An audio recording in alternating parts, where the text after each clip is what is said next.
The following program is a production of Pioneer Public Television.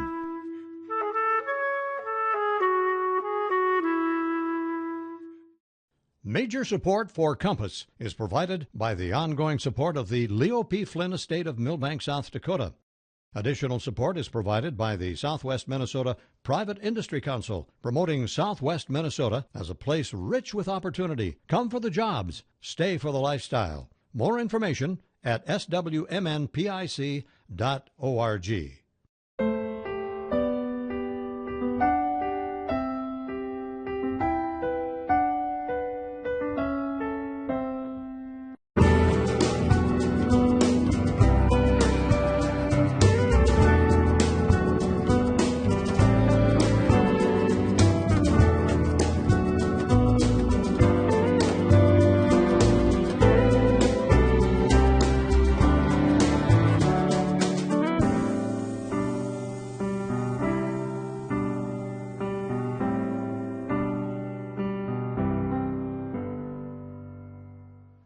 Hello and welcome to Compass, a production of Pioneer Public Television.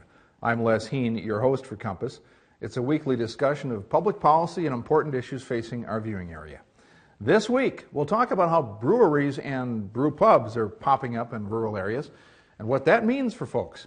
There are board members that we have from Take 16 Brewing in Laverne and a brewer from Goat Ridge Brewery in New London, and we'll touch on what communities can expect if a new pub comes to town, and what sort of challenges those businesses face in rural areas. First, Pioneer's Laura K. Prosser takes us to the Goat Ridge Brewery, where the brew is made local, sold local, and enjoyed local. Here's Laura's report. Close your eyes and picture a brewery. Where is it? The beer capital of the world, Milwaukee, maybe? But how many of you pictured yourself in a rural setting in a small town brewery? You may not have, but Josh Reed, owner of the Goat Ridge Brewery in New London, did. And he's here to tell us why he built his business where it is. So Josh, where did the idea come from to start a brewery? Well, I'd been interested in craft brewing since, I suppose, the early 90s. I grew up in this area, west of Bruton actually. Back in those days, there wasn't much for craft beers. You know, there was Summit, was just kind of starting up, and you couldn't find anything around here. And I moved out west to Denver, which was a lot of beer culture was happening at that time. Brew pubs were popping up, and eventually ended up in the Pacific Northwest, and that's kind of the mecca of craft brew.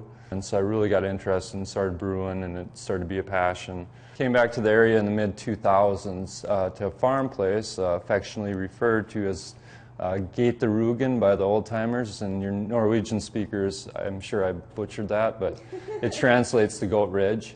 So I did a lot of recipe development out there. I built an all-grain system. We planted hops, started growing hops commercially. So I've kind of had my finger in that craft brew industry, and I got to a point in my life where I was ready to do something to help build the community, and so we decided to start a brewery. Most people would go, let's open a pub, but let's do it in a more populated area. Yeah. What made you decide here? This area in New London was just starting to blossom, and when the taproom laws changed about 7-8 years ago is when we started looking at this building. And, you know, every home brewer's dream to start a brewery and go professional. And we saw this spot, and I'm like, oh, this would make the perfect taproom, you know? From the get-go, like, our mindset was to build this crew, this tribe, this posse, whatever, you know, that bought into what we were doing here. And so that was like pretty intentional from the start. Our brand, it's a place name, you know, there's history associated with it. We weren't going to just build this new fancy shiny brewery and throw all this stuff on the walls that they do, you know. We wanted to get a piece of the culture of the community, a piece of me and my travels and my partner's experience. So we wanted it to be eclectic. We wanted it to have a story, you know, and people like that story thing. So from the get-go, we were spreading the word. People were really interested. The city was on board like right away. So you kind of lucked out with a growing town that wanted to be a part of this growth for yourself and for the community, correct? Totally, yeah. I think New London's, you know, kind of felt that the last few years, you know, and it was a dying egg town till probably 10 years ago. I've been back about 7, and what's happened on Main Street is just amazing, you know. So I think people were seeing that, and I think society's ideas of how they socialize and how they drink are flip-flopping, they're changing. They want an atmosphere that their kids can come in and have a root beer and play free foosball or pick apples in the backyard. You know, they want a social environment where you can sit up here and talk to your neighbor and not a dark, dingy atmosphere. It feels at home here, and people really respond to that well. You can definitely have a sense of community in here. I mean, you look at the walls around here and it's full of local artists. You know, people walk in and they know each other, whether it's from meeting here or around the area. Yeah, and that was kind of part of our vision from the start, was to integrate the community, the arts, the music. There's people that have moved to town because, oh, there's a brewery here too, which is pretty cool. So it's kind of like been a ripple effect. We started this, we've shown people, you know, with passion and regard for the community and the arts, that we can start something like this on a limited budget, and then people are coming out, and there's like a community that's been created around this place. And there's all this stuff, people are just coming up with ideas and how it's kind of integrated with this community. So it's been really cool to see that part of it, and that's what one of the main things we were trying to do, is build community and make it a place we wanted to be and I wanted my kids to be. And it takes the right community and the right people and the right vision, but that's been huge with us, I think, you know. And people see that, and they see that authenticity and what's happening here, even though we don't have it's a small town of 1,000 people, but we have all these people that come out to the Lakes area or whatever, and they feel what we got going here. It's the beer from here. It's the community. It's the beer from here. There's a little cool factor involved. Wonderful. Well, thank you so much, You bet. Josh. That's it for us in New London at the Goat Ridge Brewery. Postcards will later have an episode featuring the Goat Ridge Brewery, so tune in for that. I'm Laura K. Prosser, producer of Compass, and back to the studio. And with us now to talk about the regional trends in breweries, we have two folks. We have from the Goat Ridge Brewing Company, Kelly Ash. Kelly's a partner in that company. Kelly, thanks for being here. Thank you. We also have Kirk Blumendahl, who's a board member at Take 16 Brewing in Laverne in southwestern Minnesota. So thank you both for being here. Thank you, Les. Kirk, before we had the little break there and we saw the package, you were telling me about how you got started in this. And this is the sort of thing in a small town startup just over morning coffee, I guess. Yeah, that's actually true. Just a group of guys having coffee in the morning like guys do, and just sitting around the table talking, and literally they come up with the idea, you know what, we should have a brewery in town. And so they started talking about it and what it would take to do it, and they started talking to some people, and the more people talked, the more it seemed like it could be a real thing. And they were lucky enough to hook up with some people that kind of knew what they would be involved in, how to do it, and we hooked up with we hired a consultant actually out of Wisconsin to help us out, and eventually hooked up with a talented young brewer by the name of Luke Rensink, and that was a real breakthrough, and it became a real community effort, and here we are a few years later, and it's a real thing. So 5 years and Take 16, you're brewing, and you're also doing some events, right, to kind of bring the public in once in a while? Yeah, we're for the most part a production brewery, so once a week on Thursday evenings we do growler fills, but otherwise we're pretty much a production brewery. In the summer we do special events, block parties we call them, and about every other weekend we actually open up the brew house, set up a bar in the brew house. You can come in and actually drink beer in the brew house, and then outside on our parking lot we have live music and food, and it's a gathering place, and it's a great summer event. It's nothing better than sitting outside drinking beer in the summer, listening to great music and eating great food. Well, I'm sure Kelly would agree with that idea, because Kelly, your business model is different. You go about 100 miles plus north of Laverne, you get to New London, and you get together with some friends who thought, hey, well, let's have a brew pub. But it took a while to get there, didn't it? It did, yeah. I remember having our first meeting. It was January 2014, and we opened April 16th of 2015. So about 18, 16 months or so to get it off the ground running. So yeah, and that's really a brew pub, whereas Kirk's business is brewing, you're a brew pub, right? That's right, yeah. So we're what we would consider to be a destination brewery. We don't do any distribution. The only place you can find our beer is in our tap room. The only place you can drink our beer is in our tap room, or you can purchase a growler and bring it home as well. But no, our focus is solely on bringing people to our place. Okay, so, but whether it's a brewery or whether it's a brew pub, obviously the trend is here that there's some local interest in this. And so the question is, why? Why has this really caught on in nationally, or for that matter, in Western Minnesota in the last few years? Kirk? Well, I think it's first of all, it's an experience. And whether it's going to Kelly's place or drinking our beer and coming to our block parties, you're experiencing something local. It brings something unique to town. People are always looking for things to do, places to see, so it fits in with that. It's a locally produced product, and I think that fits in with more of a general trend in society today, where people want to know, what they're eating, what they're drinking, where it came from, who made it. Local ingredients are spectacular if you can get them. All of that fits together, and it's better product than what you can buy from a mass-produced brewery. So certainly there's a public appeal to this, and that people are interested in it. But I expect one of the challenges is actually getting something like this from the idea stage to a business, because there's got to be a lot of capital involved, right? Well, absolutely, yeah. The idea is the easy part, and the execution is the hard part.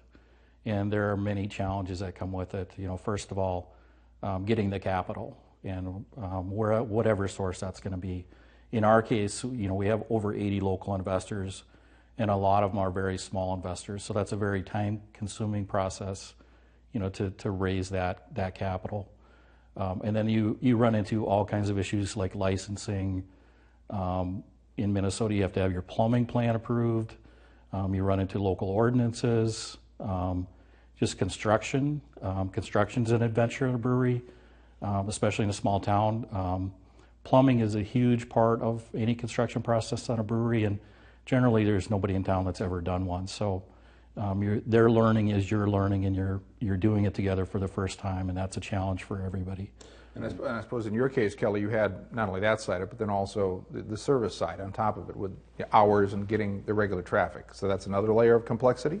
Yeah, it can be, particularly when you're, I think, uniquely in rural areas trying to drive in traffic that maybe isn't used to this kinds of beer, trying it for the first time, having this type of experience. There's a lot of training that goes into our staff to give them an experience in describing the beer. So actually trying to find staff that's experienced with beer and the flavors and the different kinds can be a unique challenge, but also pretty fun to do some of those trainings and teach people about it, because they're the ones that have to interact with the customers and explain what it is they're drinking, why it's different than maybe a regular kind of macro beer they might be drinking. So that is kind of an interesting wrinkle on the service side. Well, and I suppose also too that this gets a little bit be like the price points you find in coffee, where people may be used to diner coffee at a certain price versus going to a coffee shop and having a different price. So are there some of those sort of consumer perceptions that you have to overcome as well? Yeah, there is. We definitely hear it once in a while from customers that are not used to the prices that we have to charge in our beer. We're putting a lot of ingredients, and it's all about economies of scale too. Our particular brewery is 2.5 barrels, so we're producing essentially 78-gallon batches. This is small. It's really small. So our economy of scale is going to be quite a bit different than somebody that's producing many hundreds of gallons of beer, or even thousands of gallons of beer at one batch. And so our price points are a little bit different, but what we try to explain is that you're getting a lot more bang for your buck, we feel, at those price points. So. And what about the scale for you? Because obviously, Kirk, you're not selling it necessarily on site except at special events. So what about price points and marketing challenges for your operation? Yeah, we're a little larger than what Kelly's got. We have a 15-barrel brew house, and we have multiple 30-barrel fermenters. So we're production size, and we're gonna crank out about 2,000 barrels this year, which is still very, very small, but it's larger than your average brew pub. So that's things that we are working on right now. Kelly mentioned production costs, and that's one way to make sure it's successful, is to keep your inputs down. And there are things you can do, like buying grain in bulk, and we have hops on a commodity contract and things like that. So the more you produce, the more you can do things like that and bring your costs down. So since you've both been doing this for at least a little while now, I'm sure that if someone's watching this and thinking, oh, this sounds really cool, I bet they'd want to know, what are the lessons because you both had to learn some hard lessons, I'm sure. So what are some of the lessons you've learned that you wish you would have known when you started this? Well, one of the things is to trust what you believe in. And, we've worked with some outside people that, give us advice. And what we found is your situation best, and do your homework and find out all you can about the situation. But in the end, you've got to trust your own instincts, because it's your operation and it's going to be yours going forward. And nobody else cares about it as much as you do and knows as much as you do. So trust what you believe in and go with that. Trust and stay with it, and a lot of hard work, I'm sure. Yes, absolutely. Kelly? Yeah, I think I'm smiling just thinking back when we opened, and I would say one big lesson that we learned was being prepared for the traffic you're going to get. We opened and we thought we would have enough product to supply the demand, and it was touch and go there for a little while where we were barely keeping up. We tried to keep 7 different beers on tap at all times, and there was one point in the summer walking in, I think we maybe had 2 or 3. And we're sitting there brewing as fast as we can in the back, but there's only so quickly you can turn the stuff around. And so I think, when you first open, recognizing that initial impression, that first impression that people have coming into your place is a big impact, and making sure you're prepared for that and you're prepared to deliver is kind of a lesson learned that on our end, I know. So we've got the idea of stay true to your idea, be prepared, have the capital. Okay, so if someone says, okay, what's the first step in starting a business like this, what would the first steps be? I mean, if you were to give advice to someone who wants to get into the business. Well, I think the first thing is you've got to have a product that people want to consume. So in our case, we hooked up with a young brewer, and he had a little track record of actually brewing beer that was distributed. So we felt good about that. And then while we were raising capital, we also did tastings. So we did 2 years of tastings before we sold anything. So we knew right off the bat which beers we wanted to put out, and we came out with 4 beers right off the bat at the same time. So were the results of the taste test surprising? I mean, did people like what you thought they were going to like? Yeah, the surprising part, it sounds like I'm bragging, but the surprising part was we didn't have a beer that people said, I really don't like this. So different people like different styles, so everybody had their favorite. But it was pretty universal that people really, really just liked it. And we felt really good about that, and felt good about who we were having brew the beer. And I think that's the most important part. Yeah. Kelly? Well, I think Kirk absolutely nails it, is making sure the product you're producing is worthy enough to have demand, right? I think that's right on. And doing that work and making sure that you're producing something that is going to be bought. Past that, I think also it's sitting down and looking at your market and trying to figure out, there's a big difference between the scale at which you're producing and the demand for that. And when you start looking at brewing systems, they have these various levels of 2.5 brewing barrel system, 5 barrel, and all of a sudden you're up to 10 and 20. And you don't want to go too big, you don't want to go too small. And so really trying to nail down that number of where you think you can produce and get demand, and you're producing enough but not too much, I think is really important. So checking out your numbers, looking at your area businesses, how much traffic could you honestly expect, and be realistic about it, both for big and small, and then trying to match the brewing system with that demand, I think is important. So after 5 years and a few months in this business, you both have a sense, either from studying or working in it, what it's like. What's the next big wave in this? Are we going to see a lot more of these across rural America, or are we sort of at a point where there's a certain equilibrium, or what's next in the business? Well, that's a great question. It's a crystal ball, I know. But. Right? Yeah. Yeah. Well, I think the number of breweries will continue to go up. At some point, I think the number of production breweries, there's got to be a limit, because there's only so much shelf space. There's only so many distribution channels. So there is going to be, I think, at some point, a cap on how much can be distributed, and that obviously affects us. The brewpub model, I think, there's still enough cities that can support the traffic that I think that those numbers I would expect to continue to grow, and it'll just get bigger. The market share, the total U.S. beer market has been flat for, I think, at least 10 years. But the share attributed to craft beer has grown double digits every year that I've been tracking, and I'm sure Kelly's done the same thing.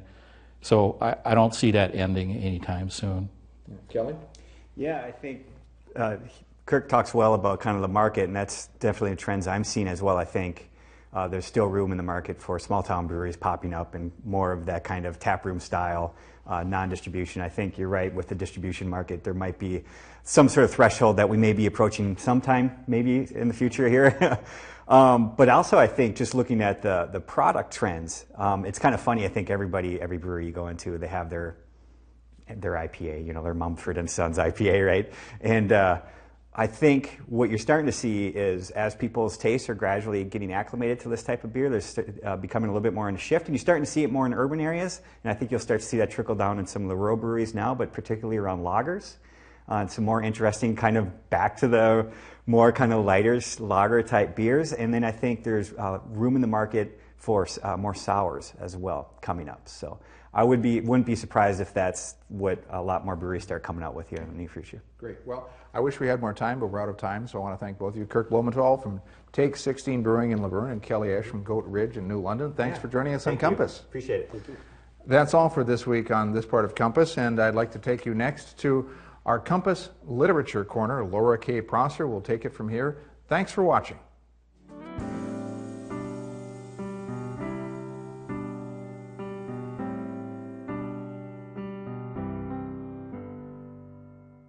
As part of the new segment to the show called the Compass Literature Corner, we will be talking to local authors and writers who have had an impact on this region, or whom this region has had an impact on. Today we have a man whose soul is full of poetry, as much, if not more so, than his 4 chapbooks he's created in the last 15 years. Ladies and gentlemen, I'm proud to say that today's guest is Kevin Zepper. Kevin, welcome. Thank you, Laura. So why don't you tell us a little bit about where you draw your inspiration for your prose and poetry? Well, as ambiguous as this would sound, I draw inspiration from just about anything and everything around me. When you're a writer, anything can be a poem, correct? That is right. Anything can be. So in the last 15, 20 years, you've created a total of about 4 chapbooks. Mm-hmm. How does your prose vary from book to book? I think it's situational. The first book, Fifth Ramon, was sort of, it came out of my master's thesis. And so a lot of that is about identity. Who am I? What am I trying to be? What am I trying to write? The next poetry book, Suffering from an Apartment Complex, it was about surroundings, like where I'm at, local, my locale, what was going on, the environment. And from that point on, it's radiating out like love in I Bring You Dead Things, and Sugartown, which is kind of a Valentine for, again, a situation, Moorhead, a place where sugar beets are raised and sugar is processed.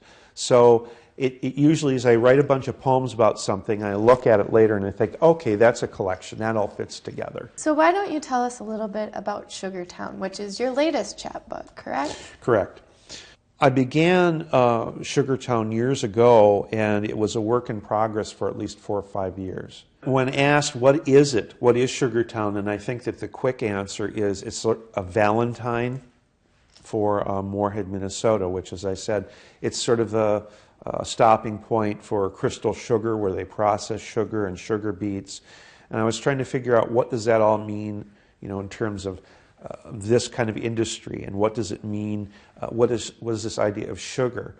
And I ran across this quote in Latin, and essentially it's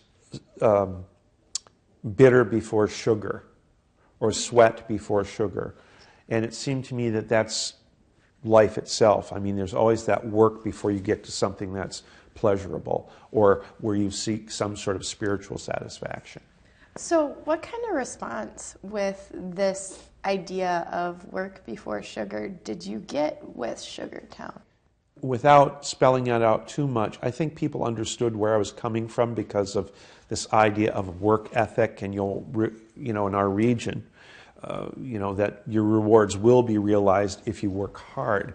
And there's something about this idea of toil, and we're very agricultural, and so there's something about working in the earth. And what do we receive from the earth? Well, not just crops, but there's diamonds that we can find in the earth, and stones and artifacts. And so this idea of work and this toil will somehow present a treasure of some kind, however you want to define what a treasure is. And the simplest one being, here's this ore, here's this raw ore called sugar beets, and we're going to turn them into something real small and crystalline that looks like diamonds. And so that was the idea I had in my head as I was putting the poems together. So how would you think that this book, your newest, Sugartown, compares to maybe your first one, The Fifth Ramon? Where I see myself in my writing is I'm taking a lot more chances. I'm not now, instead of writing about where am I or who am I, it's about where am I in the world and where is this place I grew up? How did this place? Why was I in this place? How did this foster me in some way? And I couldn't write the writing I have without being born and raised very middle class. Moorhead, Minnesota, in the middle of this, a huge beet field, for lack of a better term.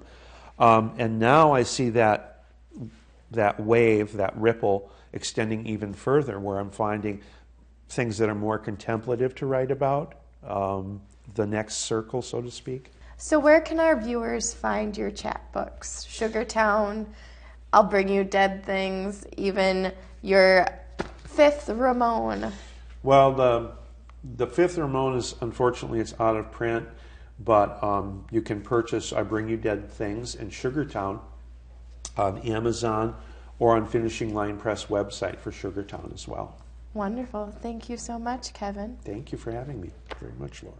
That's it for us in the Literature Corner. Please tune in next week for more people, places, and issues facing our viewing area.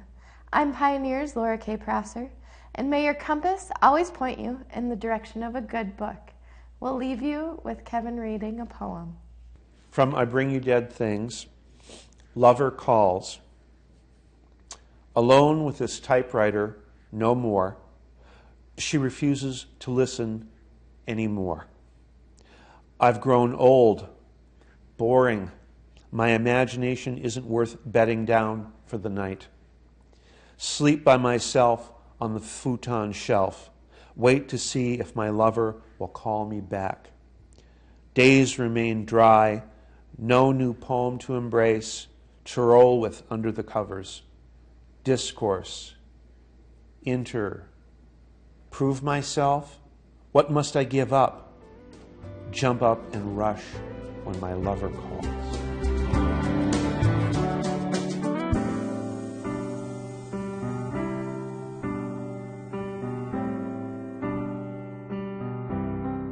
Major support for Compass is provided by the ongoing support of the Leo P. Flynn Estate of Millbank, South Dakota. Additional support is provided by the Southwest Minnesota Private Industry Council, promoting Southwest Minnesota as a place rich with opportunity. Come for the jobs, stay for the lifestyle. More information at swmnpic.org.